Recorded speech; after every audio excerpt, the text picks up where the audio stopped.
ಸ್ಪೆಷಲ್ಗೆ ಸ್ವಾಗತ. ನಾನು ಪವಿತ್ರ ಗೌಡ.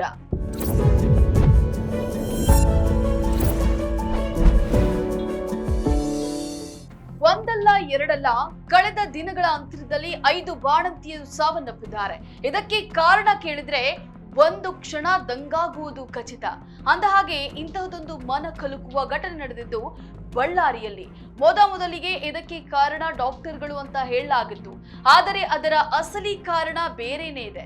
ಅದು ಈಗ ಬಹಿರಂಗವಾಗಿದೆ. ಬಳ್ಳಾರಿ ಜಿಲ್ಲಾಸ್ಪತ್ರೆಯಲ್ಲಿ ಆಗಿದ್ದೇನು?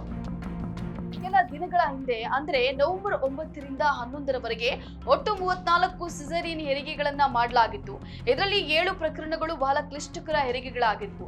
ಸಿಸೇರಿಯನ್ ಆದ ಬಳಿಕ ಬಾಣಂತಿಯರ ಆರೋಗ್ಯದಲ್ಲಿ ಏರುಪೇರಾಗ್ತಾ ಇತ್ತು. ನವೆಂಬರ್ 9ನೇ ತಾರೀಕಿಗೆ ಹೆರಿಗೆಯಾದ ಬಳಿಕ ಏಕಾಏಕಿ 7 ಜನ ಬಾಣಂತಿಯರ ಆರೋಗ್ಯದಲ್ಲಿ ಏರುಪೇರಾಗಿತ್ತು. ಈ ಏರುಪೇರು ಹಾಗೆ ಮುಂದುವರೆದುಕೊಂಡು ಹೋಗೋದ್ರಿಂದ ಕಳೆದ 15 ದಿನಗಳ ಅಂತರದಲ್ಲಿ ಬರೋಬ್ಬರಿ 5 ಜನ ಬಾಣಂತಿಯರು ಮೃತಪಟ್ಟಿದ್ದಾರೆ. ಇಂತಹದೊಂದು ದಾರುಣ ಘಟನೆಗಳಿಗೆ ಸಾಕ್ಷಿಯಾಗಿದೆ ಬಳ್ಳಾರಿ ಜಿಲ್ಲಾಸ್ಪತ್ರೆ. ಸದ್ಯ ಈ ಕೇಸ್ ರಾಜ್ಯದಾದ್ಯಂತ ಸಾಕಷ್ಟು ಸದ್ದು ಮಾಡಿತು.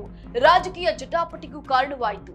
ಇದರಿಂದ ಎಚ್ಚೆತ್ತುಕೊಂಡ ಸರ್ಕಾರ ಬಾಣಂತಿಯರ ಸಾವಿಗೆ ಕಾರಣ ಏನು ಅನ್ನೋದನ್ನ ತಿಳಿದುಕೊಳ್ಳೋಕೆ ತಜ್ಞರ ಸಮಿತಿಯನ್ನ ರಚನೆ ಮಾಡಿತು. ಈಗ ಈ ಸಮಿತಿ ಆಸ್ಪತ್ರೆಗೆ ಹೋಗಿ ತನಿಖೆಯನ್ನ ಮಾಡಿದೆ. ಈ ತನಿಖೆಯಲ್ಲಿ ಗೊತ್ತಾಗಿದ್ದು ಏನಂದ್ರೆ IV ಗ್ಲೂಕೋಸ್ ನೀಡಿರೋದು ಗರ್ಭಿಣಿಯರ ಸಾವಿಗೆ ಕಾರಣ ಅಂತ ಸ್ಫೋಟಕ ಮಾಹಿತಿಯನ್ನ ತಜ್ಞರ ಸಮಿತಿ ವರದಿಯನ್ನ ಕೊಟ್ಟಿದೆ. ಇದು ರಾಜಕೀಯ ವಾಕ್ಸಮರಕ್ಕೂ ಕಾರಣವಾಗಿದೆ. ಎಲ್ಲಿಂದ ಬಂತು IV ಗ್ಲೂಕೋಸ್? ಸದ್ಯ ಬಳ್ಳಾರಿ ಜಿಲ್ಲಾಸ್ಪತ್ರೆಯಲ್ಲಾದ 5 ಜನ ಗರ್ಭಿಣಿಯರ ಸಾವಿಗೆ ಕಾರಣವಾದ IV ಗ್ಲೂಕೋಸ್ ಬಗ್ಗೆ ರಾಜ್ಯದಾದ್ಯಂತ ಪ್ರಶ್ನೆಗಳು ಹುಟ್ಟಿಕೊಂಡಿದ್ದಾವೆ.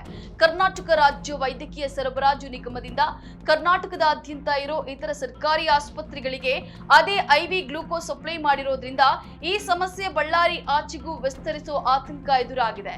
ಗರ್ಭಿಣಿಯರಿಗೆ ಹೆರಿಗೆ ಸಂದರ್ಭದಲ್ಲಿ ಕೊಡೋ ಈ ಗ್ಲೂಕೋಸ್ ಅನ್ನ ಪಶ್ಚಿಮ ಬಂಗಾಳದ ಖಾಸಗಿ ವೈದ್ಯಕೀಯ ಸರಬರಾಜು ಕಂಪನಿಯಿಂದ ಖರೀದಿಸಲಾಗಿದೆ ಅನ್ನೋ ಮಾಹಿತಿ ಬೆಳಕಿಗೆ ಬಂದಿದೆ. ಇಲ್ಲಿ ಆತಂಕಕಾರಿ ವಿಷಯ ಏನಂದ್ರೆ ಇದೇ ಕಂಪನಿ ಈ ಹಿಂದೆ ಕಳಪೆ ಗುಣಮಟ್ಟದ ವೈದ್ಯಕೀಯ ಉತ್ಪನ್ನಗಳನ್ನ ಪೂರೈಸಿದ್ದಕ್ಕಾಗಿ ಕಪ್ಪು ಪಟ್ಟಿಗೆ ಸೇರ್ಪಡೆಯಾಗಿತ್ತು. ತುಮಕೂರಿನಲ್ಲೂ ಈ ಹಿಂದೆ ಇದೇ ಬ್ರ್ಯಾಂಡ್ ನ ಗ್ಲೂಕೋಸ್ ಪಡೆದಿದ್ರಿಂದಲೇ ಹಲವಾರು ರೋಗಿಗಳು ಸಾವನ್ನಪ್ಪಿದ್ರು ಅನ್ನೋ ವರದಿಗಳು ಬಂದಿದ್ವು. ಏನಿದು IV ಗ್ಲೂಕೋಸ್?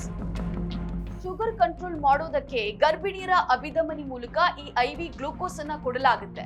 ಈ ಗ್ಲೂಕೋಸ್ ನಲ್ಲಿ ಸಾಮಾನ್ಯವಾಗಿ ನೀರು, ಪೊಟ್ಯಾಷಿಯಂ, ಸೋಡಿಯಂ ಮತ್ತು ಕ್ಲೋರೈಡ್ ನಂತಹ ಅಗತ್ಯ ಎಲೆಕ್ಟ್ರೋಲೈಟ್ಗಳು ಇರ್ತವೆ. ನಿರ್ಜಲೀಕರಣದಿಂದ ಬಳಲೋ ರೋಗಿಗಳಿಗೆ ಚಿಕಿತ್ಸೆ ಕೊಡೋದಕ್ಕೆ, ಸರ್ಜರಿ ಸೇರಿದಂತೆ ಇನ್ನಿತರ ಸೀರಿಯಸ್ ಸಂದರ್ಭಗಳಲ್ಲಿ ದೇಹದೊಳಗಿನ ಸಂಚಲನವನ್ನ ಸ್ಥಿಮಿತವಾಗಿ ಇಡೋದಕ್ಕೆ ಈ IV ಗ್ಲೂಕೋಸ್ ಅನ್ನ ಬಳಸಲಾಗ್ತಿದೆ. ಎಷ್ಟು ದಿನ ಈ ಗ್ಲೂಕೋಸ್ ಹೆರಿಗೆ ನಂತರ ಮಹಿಳೆಯರನ್ನ ಸ್ಥಿಮಿತವಾಗಿ ಇಡೋದಕ್ಕೆ ಬಳಸಲಾಗ್ತಾ ಇತ್ತು.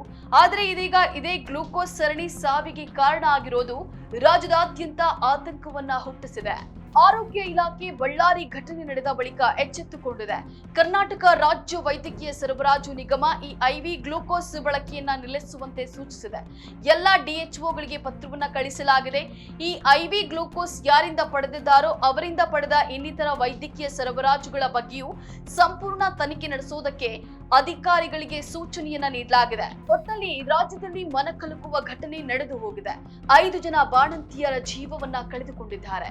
ಈ ಸಂದರ್ಭದಲ್ಲಿ ಅವರ ಕುಟುಂಬದ ಆಕ್ರಂದನ ಅರ್ಥನಾದವನ್ನ ಹೇಳೋದಕ್ಕೆ ಆಗೋದಿಲ್ಲ. ಆದ್ರೆ ಇಂತಹದೊಂದು ಪ್ರಕರಣದ ಸುತ್ತ ರಾಜಕೀಯ ನಡೀತಾ ಇರೋದು ಮಾತ್ರ ದುರದೃಷ್ಟಕರ. ಮುಂದಿನ ವಿಡಿಯೋದಲ್ಲಿ ಮತ್ತೊಂದು ವಿಷಯದೊಂದಿಗೆ ಭೇಟಿಯಾಗೋಣ. ನಮಸ್ಕಾರ.